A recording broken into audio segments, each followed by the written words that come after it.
Lead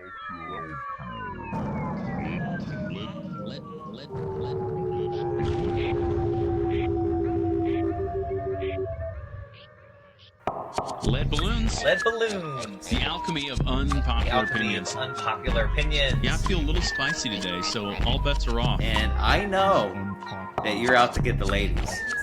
We're not encouraged to think critically. Life is hard. It's supposed to be hard. Oh my gosh. That's hilarious. Busted. All right, everybody, welcome. Joel, how are you doing tonight? Good, man. Joel is doing quite well. I'm doing quite well. And welcome to Lead Balloons, the alchemy of unpopular opinions. And tonight, Joel and I are going to be getting a little crazy talking about Calvinism. Yes, that's right. And whether Calvin's God is a dick. Or whether Dick's God is a Calvin. I mean, these are all valid like Calvin questions. And Hobbes? I'd be yeah, into that. Exactly.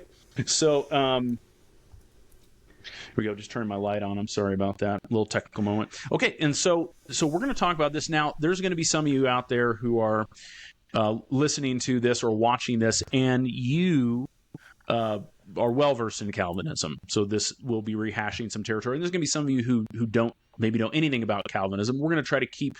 We're not going to dumb it down. We want to make it accessible for as many people as possible. So fear Correct. not. I think you'll find some way into this conversation that'll be intriguing to you. So in a moment we'll talk more about kind of what Calvinism is, but I want to preface it. Joel and I are going to together kind of recount a fun, quote-unquote, moment that we had. This was almost 20 years ago. And this That's was, insane. for me, this was so I was in Springfield, Missouri, where Joel was living at the time. And I believe he was, you were in seminary, right, Joel? I was. And had just started as well. And I was kind of in the midst of a total obsession with all things Calvinism. Oh, man. It's just like you're diving deep into these theology classes. I call them Godgasms, right? You're just like, this is so amazing. Yes. Yes, that's right. And I was really, really into it. And so Joel and I were at a coffee shop in downtown Springfield, and somehow we got on the topic of Calvinism. And there followed a debate. Spirited debate. Yeah. A spirited debate, for about 30, 45 minutes probably. Do you recall kind of, some of the moments or the feelings or the flavor of it that stuck with you? I mean, mostly I recall, I kind of remember how I was back then and what I believed and some of the issues I was already having with this very fundamental theologian for the Protestant movement, which is basically every Christian on the planet who isn't Catholic. Most of them. There's some ones to the side, Eastern Orthodox, Coptic Church, whatever. But this very influential person, I was like, I am not into this. And I was just like hearing this friend of mine who's just like drinking the fucking Kool-Aid. And I'm like, what is happening? Why do you like him?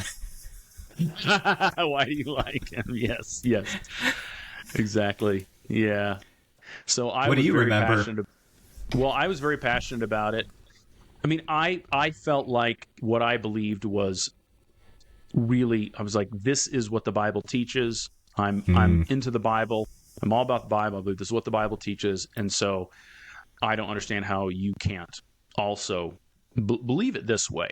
So it's very hard for me to understand that. We had this pretty intense debate. Not anything that, I mean, we left and we're totally fine. But I mean, we had like a little 5-minute jujitsu on the ground, and then we're friends afterwards. A little jujitsu on the ground.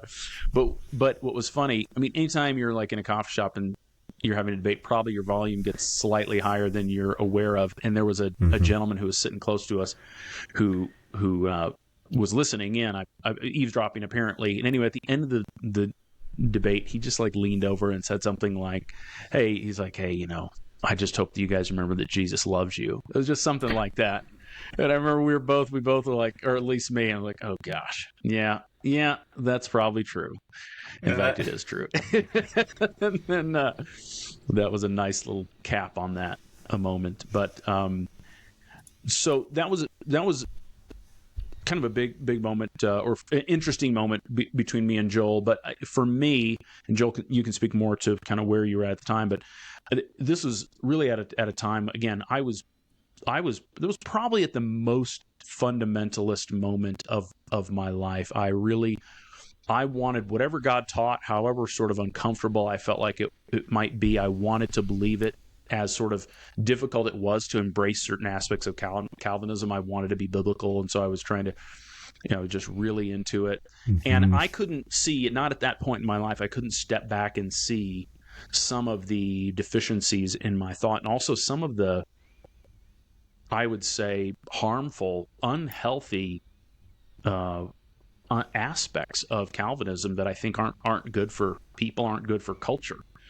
And I'm obviously at a much different place now, but back then I was really into it. And I think you saw that, and I think you were like, what, Trent, what's going on with you? Here's this guy who knows like Russian literature far better than I do. And I was like, you need to read Dostoevsky more than you're reading St. Paul right now. That's what needs to happen. Yeah. I remember you had this line. We would have like phone calls occasionally, and some of this debate was evolved over time. And, for the most part, I think, Trent, it's fair to say that we agreed. 90% of what we saw was similar. But there was these little like distinctions that we had, and this was a big one. I went more there's the old Calvinist Arminian debate, and I lean more towards Arminian, who was actually a disciple kind of in the stream of Calvinism, who then create a little more nuance and qualifications to Calvin's teachings. But even back then, I remember hearing you say things like, I let the blade of Scripture cut me whatever way it needs to, or something like that, Geez. and just these kinds of lines where I was just like going, oh my God, that is a very intense way to say that. I mean, I would argue that I love the Bible as well, like extraordinarily well, and still, have fond memories of just as many sermons as I've preached, studying and reading about the Bible. But I was always more attracted to the things around the Bible, like history and philosophy, and how, theology is really just it's not the Bible. Theology is the system of, kind of thinking about the ideas of the Bible, and there's interpretation. And so that was one of those things that I felt just like, you use the word fundamentalist. It's just like this commitment to go down. This is the core. This is the core.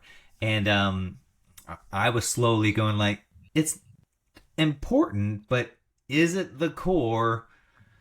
It sounds what I would often hear called bibliolatry, where the Bible becomes your God. And that was something I remember at the time feeling very uncomfortable about. Yeah, that's right. Those are good points. And it, just if I can tack on one little thing too, it reminds me of how people often have what's called a canon within the canon. So like the canon of Scripture is the 66 accepted books, but people often have their own most favorite books and or parts of the Bible that become their Bible. It's like a sub-Bible. It's like, well, my Bible is like 100 pages of the Bible. That's what I really pay attention to. I mean, I'm not interested in tradition, the Reformed tradition, which shows up in Lutheran and Baptist, and they look differently, manifest differently. But the Reformed tradition, they read the Bible through Romans and John.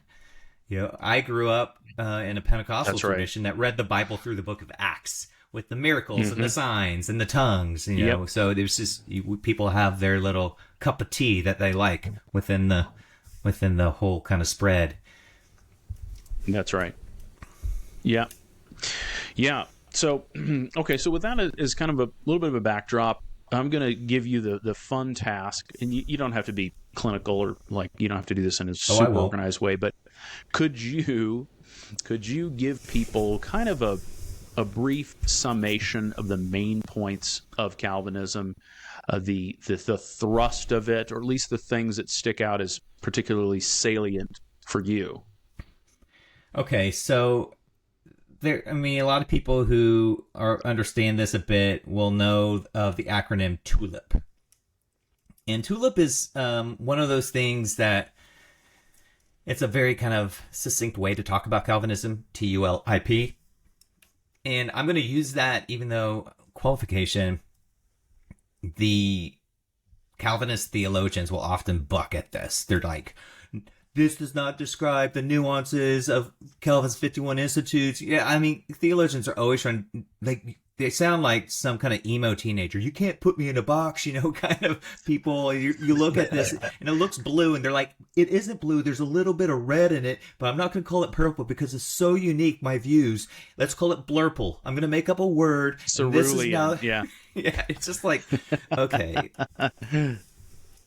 TULIP. All right. T stands for total depravity, and the idea is that all human beings are completely depraved because Adam and Eve sinned, and they either biologically passed it on through their children, or there's a one-time act that just happened for all humanity. Depends on who you read and how you interpret Augustine, all these different things, right? But it just basically means all our human nature is soiled. We're depraved. That is our starting point. That's the T. U is unconditional election, where God saves those he wishes. And there's this, all the onus is on God. Like, there's no, like, when you talk about all these reactions, the Reformation, reactions to Catholicism, it was trying to put all the power, take it all out of human hands. We can't do anything. We're completely depraved. It is God who determines who is saved. Unconditional election. And then the L is where you start like taking big gulps, limited atonement, meaning when Jesus died and the work on the cross, which, Calvin's theory of atonement was penal substitution theory, this idea that when Jesus took the punishment that all humanity deserved, and instead of God putting it onto them, Jesus drank this cup of wrath and took it on, and that's what brought salvation. However, the atonement only applied to a limited group of people. So not all is the idea. This unconditional salvation was not universal. The irresistible grace is the I, and it's the idea that when God offers his salvation to humanity, or to a human being, or to groups of people, however you want to parse that, they don't get a say. They can't earn it, and they can't deny it. It is irresistible. Once wooed by the Spirit of God, you are sealed with the Spirit of God, and you are saved. You had no role or play in it. And then the P is the perseverance of saints. And this is, you'll hear this in Baptist circles where they'll say, once saved, always saved, right? I'm sure you heard that a lot growing up. Once you're in God's hand, no one can pluck you from God's hand. That's the idea that it's supposed to create, I think the idea of theology is it creates, the theology isn't the point, it creates a feeling, a hope, a belief. And I think what Perseverance of the Saints was trying to do was give people a sense of assurance that once you're saved, you don't need to worry about that. But as you and I both know, that's not what actually happened with that doctrine. How did you experience Perseverance of the Saints growing up? Well, I mean, yeah, experientially, I mean, you'd think that it'd be reassuring and comforting to people that once you've been saved, you can't ever fall away from that. But one of the problems that I experienced, and I noticed a lot of other people experienced, not a lot, but some other people experienced, was it didn't really do away with the doubts, because what would happen is you would look back and say, because in the churches that I would go to, they put a huge emphasis on like your conversion moment, that point in time conversion. So back in 7th grade, I remember in November, I went and responded to an altar call, and I gave my life to the Lord, and I repented of my sins. But then you're like, well, but I truly repent? And did I have enough hatred for my sins? It could be that was not a genuine moment. It could be that all of these years I've not been truly, and hence then you get all the rededications, and you get subsequent repeated responses to altar calls, and so on and so forth. So it was, I call them serial salvations. Yeah, and there were people who really struggled, myself included, with wondering if I was truly saved. I always heard that, golly, I'm forgetting his name now. very famous poet from England who was very committed to the Reformed view of God. I don't think it was John Donne, but it was someone else who had a lot of like mental health issues, but truly Cooper? believed. Huh? William Cooper?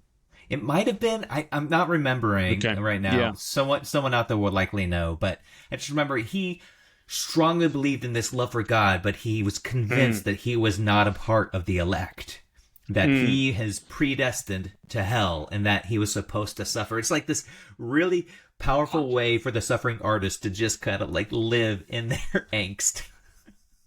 I'm not of the elect. Yeah.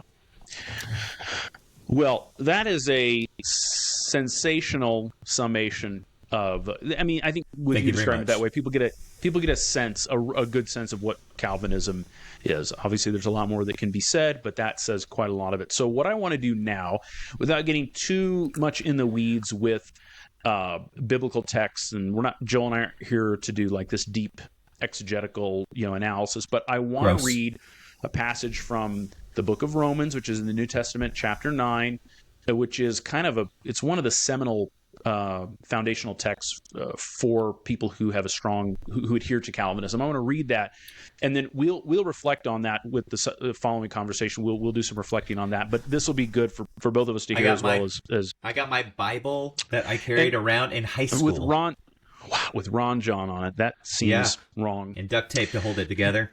It's got like all the. Oh, look at you. Oh, yeah, my man. gosh.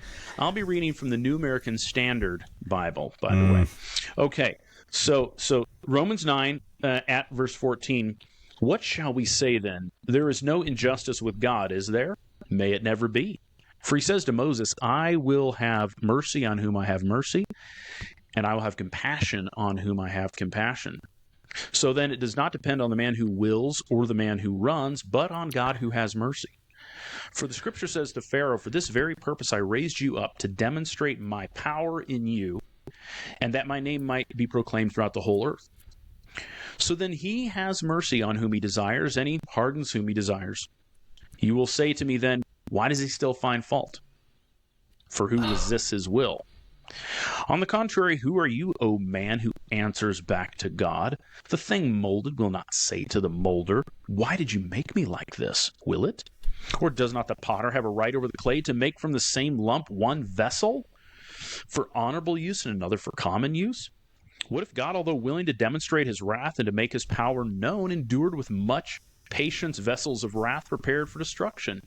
And he did so to make known the riches of his glory upon the vessels of mercy, which he prepared beforehand for glory, even us whom he also called, not from among Jews only, but also from among Gentiles. Bazinga. And there you have it, friends and family. I mean, listen, again, I love the Bible, and there's so many other passages that could be brought out that even Paul wrote. Say something different, but that passage right there is traumatizing. It hurts to read it. Just like Paul saying, well, who are you to question God? Well, first of all, the rhetorical question you asked yourself, Paul, was to you, not to God, because you're not God, and you have an interpretation of God right now, and you're the one who's saying, who are you, oh man? Yes. I'm just like, okay. And then this God endures with extreme patience these vessels that he intended to be damned. Right. Yes. Like, that's just like, man, isn't old Jimmy the abusive husband, isn't he just the most patient guy that he puts up with this wife that he beats every day for the glory of his husbandry being the head of the household? And I'm just like, this just sounds screwed up. I don't know what is happening. Yeah, it's wild. It's wild. So I want to come back to some of the things in there, but I want to ask you this question. So obviously, you and I could go on, and we will, about what we dislike about Calvinism. But what is it? Obviously, there is something to it that people find very attractive. And could you talk more about that? I've thought a lot about this because I've been, for a long time I worked in these circles. I got even though I went to a Pentecostal seminary, most of my professors were trained in Reformed theology, which is it's just another way to say Calvinism. And again, there are nuances. I don't want to overqualify, but basically it's Calvinism. Let's act like it is. It is. And I think people are attracted to it though. When I see that showing up and preaching and showing up and the people coming to these churches, when people feel insecure, they get attracted to like ego people. These can be pastors who have a sense of confidence, or they can be messages that are very black and white. And I think psychologically, people are attracted to that because it just makes them feel a little more comfort. Because the truth is, we live in a world with extraordinary uncertainty. That is the nature of reality. All control, in my opinion, and I think many of my favorite spiritual teachers, including Jesus, would teach, all control is illusion. That's actually not happening ever. But people want to feel in control. And Calvinism has a real, like subtle message that everything's black and white. It fits in these neat boxes. Here's where you are. Here's where she is. And here's where God is. And I think that is very attractive to people when they're feeling this sense of like, I don't know what to do with my kind of like insecurities and uncertainties right now. Very well said. Yeah. I think that's, I don't really have anything that brilliant to add to that. So, so I'm going to go on. I mean, I think that, let's see if I can add anything. Does that resonate with you? Were you attracted to Calvinism for those reasons? Here's the thing. I don't know that I ever was, wouldn't use the word attracted. Oh. I felt like it was a begrudging acceptance. It was that I was troubled. I from the moment that I sort of quote unquote embraced these things, I never was untroubled by this notion that there were people that God chose and people he didn't choose. I just thought that was terrible. And that there would more or less be people who were held accountable for things that, like going back to the passage, holding the notion. I mean, I wish Paul would have edited himself here, because he says, does not the potter have a right over the clay? The clay is an inanimate object. So you're comparing people to an inanimate object. You're basically saying God's fashioned people in a certain way. He can do that as he wishes, but then he also retains the right to hold that inanimate object responsible for what it does. It's like blaming a vase for spilling out water when you pour it to the side. That's exactly how you design. That's what it's supposed to do. Oh, you're a sinner. How dare you? It's like, but apparently we were designed to do that. I know, it makes no sense. It just literally, there's no culpability when that, you can't take accountability seriously with that. And you also can't take punishment seriously then. It just makes absolutely no sense. Yeah. I mean, I'm sure we'll talk about hell some other time, but the idea that this God would take let's say someone lives the most evil life possible. They live a finite life of evil, and the fair, just way of dealing with that is eternal torment. Like, an evil judge on the planet Earth would never get away with that. Right? Exactly. The most evil judge. Exactly. People would see right through it. Yeah. It's wild. Yeah. Let me then ask you this. I think we probably talked about this before, but I want to ask you a twofold question. One is, what makes you think that Calvinism is not true? And secondly, what if we can rewind the clock, go back to when you maybe 15, 20 years ago, whatever, how were you reading the Bible such that it convinced you that, let's say, certain sections of Romans 9 were either untrue or were overshadowed or contradicted by other sections of Scripture? I mean, I've been on a long journey for about 20 years here. So I will say that early on, I grew up in a tradition that didn't believe in eternal security in that way. I grew up in a tradition that had, we used the term backslide, which basically meant like, oh no, I masturbated last week, so I need to get saved again. It's just like, I mean, the teenage mind, you're just like, oh, I cussed, or whatever it may be, whatever the behavior that is chosen at that church to just really shame. So we were constantly getting saved over and over again because we were eternally insecure in terms of salvation. So I never really bought into those kind of like Calvinistic perspectives. But as I studied theology and started getting to more intellectual realms, I began to see that this is a very prominent way of viewing God. And at the time, it was very popular in America, where people like John Piper, Mark Driscoll was still sitting on his throne. And I mean, these were people that were just like very, very popular. John MacArthur as well. Yeah. Andy Stanley's dad. What was his name? Charles Stanley. Charles Stanley, right? Yeah. And so anyways, these were very popular people. And of course, you have a lot of these famous writers in America that were leading up to that. A.W. Tozer's of the world, R.C. Sproul, right? And that his name? Yes, that's right. R.C. Sproul. Yep. And so I was reading these people, and I had a slight swing, right, towards Calvinism at some point.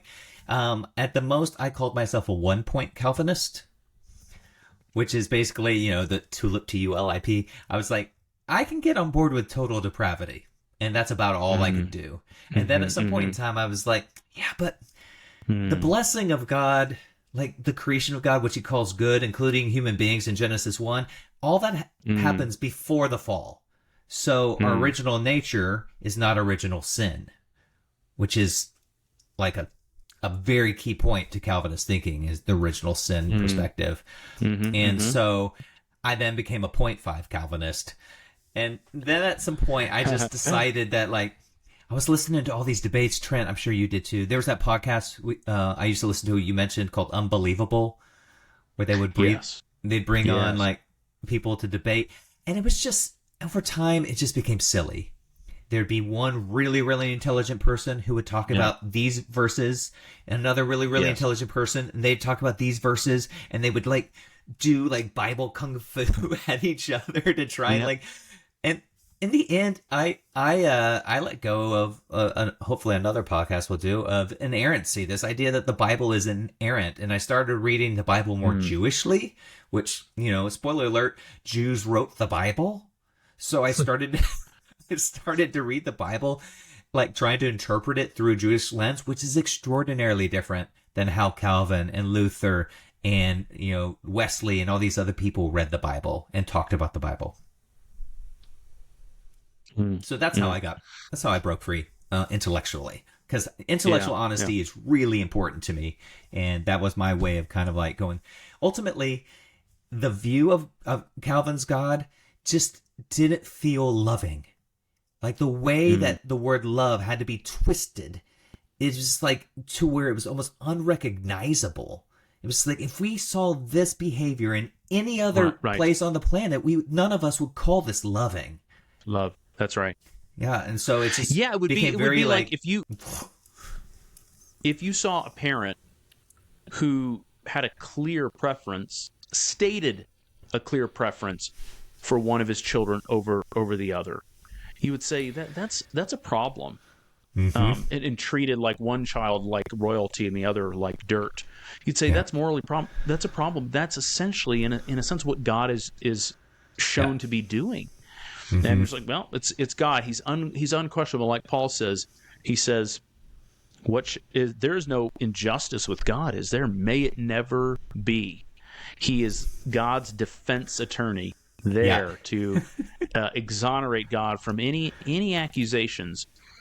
So, and that leads me into the next aspect of this, which is we wanted to talk about sort of how strong adherence for Calvinism and other sort of biblical precious biblical doctrines can reflect certain aspects of trauma that people have been yeah. through in their lives, and even particularly childhood trauma. Could you talk about certain things that come to your mind with respect to Calvinism, or ways that people are traumatized that can show up in the way that they read the Bible, and maybe even showed up for people who were writing the Bible, and they were simply in some ways projecting aspects of their own childhoods into the text? I mean, I think, yeah, that second question of like the bias of the Bible writers, who I was told were inspired by the Holy Spirit, so therefore there could not be any bias or prejudice, even though, like, clearly Paul's letters, he's writing, like, sometimes passing on notes to other people. He's telling Timothy to drink wine when his stomach is feeling, off. And just like, can we just like let these people be human beings as well? That's that I think is okay. That is a big long conversation. I'd rather just focus on what I see as a pastor. First of all, you have like the father issue, like daddy issues. I think like definitely showing up in people's lives. This perfect God, who's unquestioned but good. We're told by the preacher, look, I know there may be like, you may be having scruples with all these other people going to hell, but this God loves you. And if you like do jump through these X, Y, and Z and say this magic prayer, you are now one of God's chosen elect to go out forth to spread this good news. And then, I mean, that's where it intellectually breaks down. Why do that when, the people who are already chosen have been chosen, and they can't resist it anyway. So it's just like, we're part of this machine. Like, there were Calvinists who were strong Calvinists, and they'd say this line, the story has already been written. We're just here to play it out. And I'm just like, oh gosh. So it's just a life where there's no agency. And when there's no agency, I don't think there can be responsibility. That just doesn't even make psychological sense for me. And the other place I kind of saw this playing out were people who, we all have trauma responses to our upbringing, and they show up in what psychologists will call maladaptive behaviors. And one of those particular sets of maladaptive behaviors is controlling. I tended to lean towards the more people-pleasing, which is manipulative in a different way, right? That was my way of like trying to be liked and, make sure everyone's getting along. But the controlling behavior, I found those people who were like brimming with irrational confidence to really, really love Calvin's God. The people who just naturally just were so confident. People like, I get these vibes from John Piper when I hear him speak. I'm just like going, oh, you've never experienced self-doubt. Not like really. Right. Oh, you're that guy. Okay. No wonder this God is so, beloved to you. Yes. Yeah, I think one of the one thing that I would say, chime in here, is that so there's you and I both know about, we've read and listened to, I believe, Gabor Mate, the physician and psychotherapist. And one of the things that he taught me about with respect to children as they're growing is the need that they have both for attachment and authenticity. Yes. So children, I mean, you think back to our earliest days as a species. It's still true today, but it was especially true back then. We were living in the wild. The child has to remain attached to his or her parents. Without that attachment, the child will die. So it's of utmost survival for them to remain attached to their parents. But the child also has a need for authenticity. That is what might be called like the gut feelings. It might be called a child needs to express himself, needs to feel pain, feel pleasure, know what causes those things. Just to be in touch with who they are as a flesh and blood human being. They're both important. But the attachment aspect is the thing that guarantees survival, particularly in the short run, and that's what cannot be sacrificed. So if children sense that their attachment is being compromised, they will give up their authenticity, to retain that. So if they sense that like their parents can't handle their angry responses, they will learn to depress their anger and Correct. to become a different kind of person that they perceive their parents need. Now, the reason I set that up is I think when you, for instance, this passage that we went through, one of the ways so let me just mention this and then I'll make my point. When Paul defends God, he says, "What shall we say then? There's no injustice with God, is there? May it never be." When I read that, I think of a child who has been hurt by his parents. And one of the things that children will often do is, instead of blaming their parents for what the parents have done, they blame themselves. It's and so they much, say, it's so much easier. I'm the one who's wrong. And I've seen this with people when I talk to people who've been hurt deeply by their parents, and I'll be like, "Hey, don't you see that this happened to you and it wasn't your fault and it's what they did?" And immediately they will jump to the defense. They'll say something like, I mean, and as much as I've learned from Gabor Mate, I even hear him say this when he'll say something like, "Oh, but they were doing their best." Yes. That is a defense.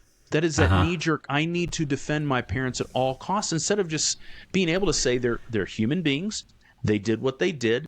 Some of how they raised me was really good. Some of it wasn't, whatever, but just acknowledging reality. It's this defense of the parents. And when maybe about 10 years ago, I allowed myself the freedom to read the Bible, as you said, as a man-made product, to see the humanity in it. And when I started reading that way and back off from sort of this hardcore commitment to inerrancy, I started seeing things through a psychological lens that I had never allowed myself to see before. And it was really, really interesting and deeply disconcerting as well, for sure.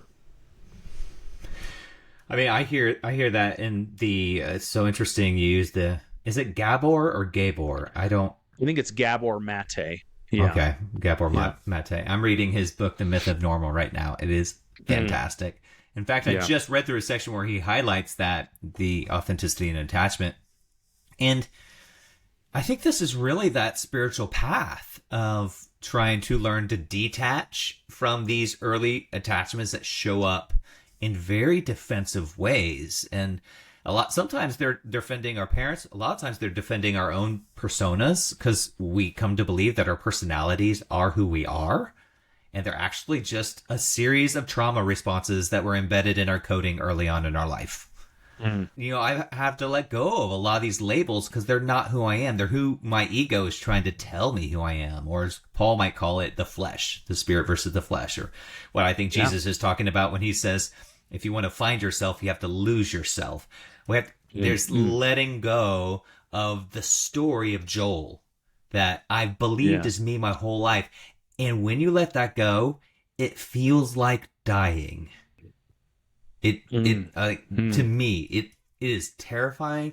It feels like dying. So, that's where I have a lot of compassion on a lot of people, and why I think Gabor Mate says they're doing the best they could, because most people they don't really have yet the fortitude to really kind of put that crowbar in there and wedge away from, this Velcro that's holding them on to old attachments. And this God, Calvin's God, sweeps right in and creates a nice little living room for all to sit down. Everyone needs to sit down much lower on the ground, so Calvin's God can be up high, sovereign in his glory. But, it's still much, more comfortable to them than having to look in the mirror going, oh, the things that I found most cherished aren't real. That is a very difficult place to go to, and a terrifying threshold to walk through. Yes. Wow. So, okay, we've covered quite a bit of ground. I want to try to move it in the direction of wrapping up, but do you have anything that you've held in your back pocket, or anything that you really want to say as we wind down? Any big burning points? I would say, so when I first took on the only senior pastor I've ever had was in this neighborhood in Dallas called Deep Ellum. And when I was there were some leftovers from the previous, we took over a church from, and there was most churches, when the pastor changes, the congregation changes deeply. And the people who were left over there were heavily into Calvinism. And it took them a while to go somewhere else. But so I was reading about it and trying to really like wrap my brain around it and seeing what can I, incorporate and integrate? What can I still feed this community with that they're really hoping, but also be intellectually honest. And there was a guy who wrote one of the books I read in seminary. His name's Roger Olson. This great church history book. It's really it's the story of theology throughout history. And he's a professor down in Waco at the seminary in Baylor. And I started listening to all his talks because he's written several books against Calvinism in defense of Arminianism. And so he had this line that was so powerful.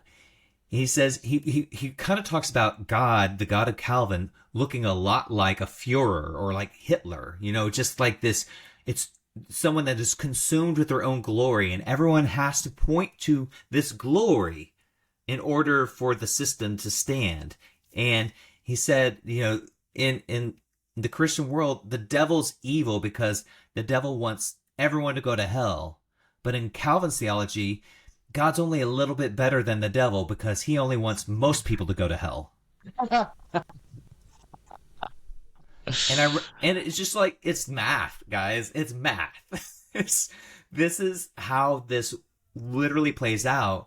And I just want to take my hands and put them on these people who are so like dyed in the wool with this theology and go like, there's a reason people of other faiths and atheists look at you like you're a crazy person. It's because you believe crazy things. Mm-hmm. This isn't loving. This is actually abusive.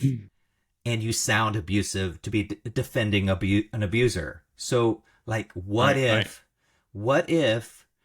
this God you have in your head isn't the actual God that exists? What if, let's use our imagination, you allowed what your instincts know love is, and you followed First John's message 4:8, that God is love. Not that God is loving, but God is love itself. What if your view of God was love incarnate? And how different would that God look? Ladies and gentlemen, that is a former pastor right there, delivering the goods. Boom. Delivering. Man, yeah. That would have been great at the end of a drop. sermon. Okay. Like I'd like lift up the mic. I'd be like, "Fuck yeah, fuck yeah, bitches." All right. So what I'm going to do is I'm going to create a classic disjuncture here because we've covered some good ground. So what I want to do now is lead us on to give you a little teaser for future and or other episodes in which Joel and I intend to do what we might call like personally influential books, and just talk about books that we've read either together or separately, and how they've moved us. So one of my favorite books is Lord of the Rings, and I want to give you a quote. And after I give the quote, then I'll just give you a quick little explanation for why I like the quote. And actually, it's only marginally related to what we were talking about today, but I still love it.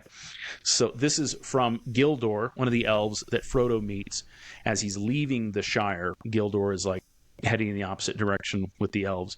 And let's see, I was going to try to just do it from scratch, but I think I'm actually going to have to pull it up. Okay, here we go. So Gildor says, Frodo's upset because Gildor won't give him straight advice about what he's supposed to do. And Gildor says, elves seldom give unguarded advice, for advice is a dangerous gift, even from the wise to the wise, and all courses may run ill. But what would you? You have not told me all concerning yourself, and how then shall I choose better than you? And one of the reasons I love that quote among many, many other quotes in that book is I think it captures the wisdom of not being so forward with advice. I think I don't for sure want to speak for Joel. I want to speak for myself, potentially for Joel too. But one of the things that we want to do with this podcast is we want to evoke more than inform. So I always want to be aware. I'm wary of people who want to tell you how to live your life, who know as well as perhaps even better than you, how you're supposed to live your life. Take the risk of asking the hard questions and seeing where the road might lead. We don't know. Frodo didn't know where the road would lead, but it was a great adventure ahead. So you don't know where the road's going to lead, and nobody can really tell you exactly. I can't tell you exactly what to believe, what to think, who to follow, all these kinds of things. You have to go inside for a bit and consider some of these things. So that's my little contribution there, Joel. Man, I had like so many other little quotes that popped in my head as you're sharing that. That's so beautiful. And I love Tolkien. Can I give 2 quotes? I'll do like a little jump. Yeah, there's no rules. We'll keep it all in Britain. Like one of the inklings who Tolkien famously helped lead to Christianity was C.S. Lewis, who then wrote the Chronicles of Narnia. And when you're talking about Frodo's adventure, it made me think of Reepicheep, the talking mouse, this brave, chivalrous character. When talking to, I believe it was in Voyage of the Dawn Treader, where he was talking to Eustace when Eustace had his big transformation and was talking about adventures. Like, I've always wanted to have adventures, but I never thought it'd be like this. And Reepicheep says, adventures are never fun while having them. It's so perfect. It's just like, that's right. What do you want? Like real adventures have grit. Real adventures have like emotions and conflict. And this leads me to my favorite books. And this is kind of relevant to pop culture today. I mean, it's Harry Potter novels, and I've read those books many times. And J.K. Rowling tweets that she's done, and she's basically, being canceled and crucified by not only, LGBT community, or at least those who are very, very committed to defending views and protection of trans people. But also, there's just this entire backlash from, it was so weird. Like, people on the fundamental right used to call her a witch. Now it's people on the progressive left calling her a witch. And it's just it's fascinating to me how humanity shows up in what I believe are rather immature ways. That, I have my own views around LGBTQ, and, I have deep love and respect and support. However, it's very disturbing to watch this come at her, especially as people are wrestling with their love for these books. And many of these people who are feeling very betrayed by J.K. Rowling. And one of my favorite characters of all time, even more favorite than Aslan, is Dumbledore. And there's a scene in the last book where he's talking with Harry, and he says, "Do not pity the dead. Pity the living, Harry. And above all, those who live without love." And to me, that is a kind of what I hope, you talked about evoke, Trent. I want to get into the crevices of nuance and invite people out of the black and white and into the murky grays and go hey, there's no easy answers here, but how can we be loving in the way that we pursue them? And by the way, I'll just chirp in this last thing. By the way, it's not a guarantee of necessarily a better life or an easier life. It may be harder, but I can't help myself but pursue intellectual honesty and the pursuit of knowledge. It's an exciting adventure. It's uncomfortable, but it's a good one, and I would commend that to anybody. So with that wraps up another episode of Lead Balloons, the alchemy of unpopular opinions. Signing off.